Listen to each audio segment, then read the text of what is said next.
So someone asked, Pilipino po ba si Glico Man sa Osaka? I have seen that on TikTok where some people claim that the Glico Man, the billboard that is a landmark of Osaka, was modeled from a Pinoy sprinter, Fortunato Catalon. Pero parang ang hirap maghanap ng proof nun.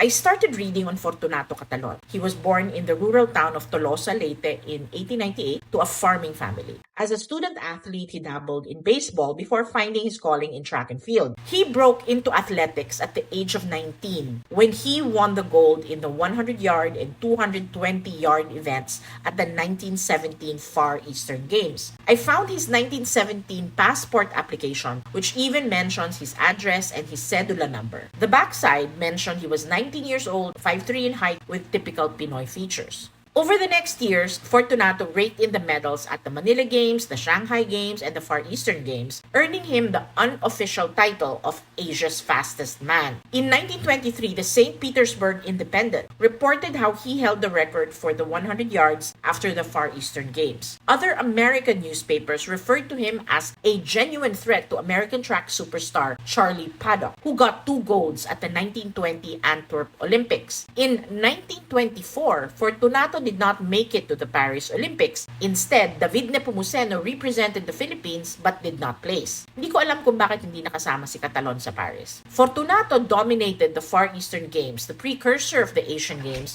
until his retirement in 1925. After that, he became a track and field official and coach. In 1927, the Tribune still referred to him as the greatest Filipino sprinter. So si Fortunato Catalon ba ang model ng Glico Man? Several websites like the Philippine Olympians Association and the wiki Olympedia mentioned that he was the model but offered no reference or proof. Numerous YouTube and TikTok videos echoed this. This was where a researcher's intuition steps in. This was a period of heightened nationalism in Japan, so I felt I needed to go deeper. Lalang, gusto ko lang pahirapan ang sarili ko.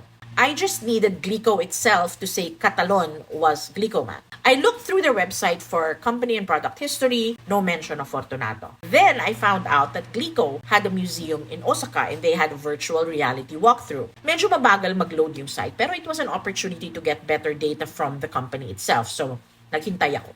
I found a panel that had the history of the logo. Pero hindi naman na-mention si Fortunato dun sa English overview. Tapos, the rest of the text was in Japanese na. So I had to zoom in on the text on the different panels, ran it through Google Translate until I pieced together the story. In the early development of the logo, the Glico founder Riichi Ezaki watched children race around the nearby Yasaka Shrine. The children inspired the idea of the victorious runner symbol with Japan's rising sun in the background. In fact, the early iterations of the design was of a child. Ezaki's market research on his early drafts came back with the feedback that the face was scary. This was around 1922 when Fortunato Catalon was the biggest track star in Asia. The museum mentioned that the founder gave photos of Fortunato Catalon, probably like this one, to his artists so they could redraw the expression. Yes, his name was specifically mentioned in the exhibit. But the story doesn't stop there. In the next versions, the company continued to refine the face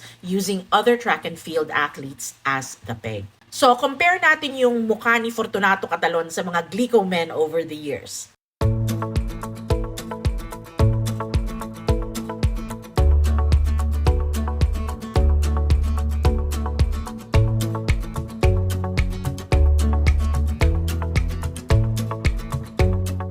Whether you feel na may similarity or wala, according to the company museum, Fortunato Catalon was only one of several models. So wag na lang po natin masyadong ipilit na the Glico Man is Filipino. Okay lang naman po kung it is a composite of athletes that includes a Filipino.